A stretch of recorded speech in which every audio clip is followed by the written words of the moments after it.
Assalamualaikum, nama saya Nurina Arisha binti Muhammad Norbi. Dan saya Nona Zata Amani binti Azman. Video ini akan menceritakan tentang proses rawatan sisa darah ayam.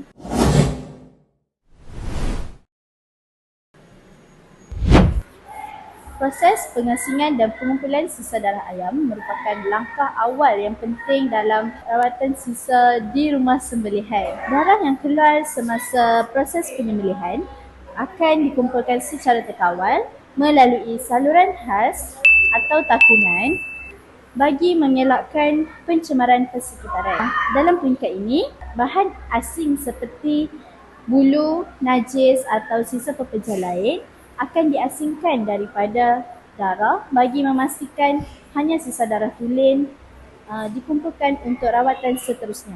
Proses ini juga membantu meningkatkan keberkesanan rawatan berikutnya serta memastikan pengurusan sisa yang lebih bersih, selamat dan mematuhi piawaian kebersihan serta halal.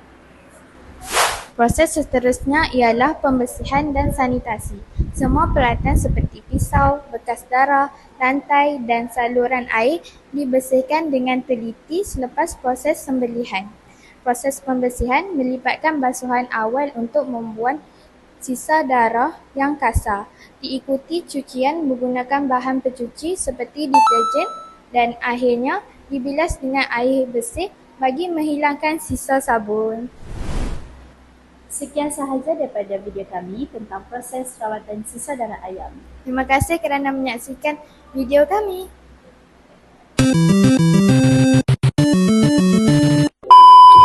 Darah salah adalah sekali pengumpulan daripada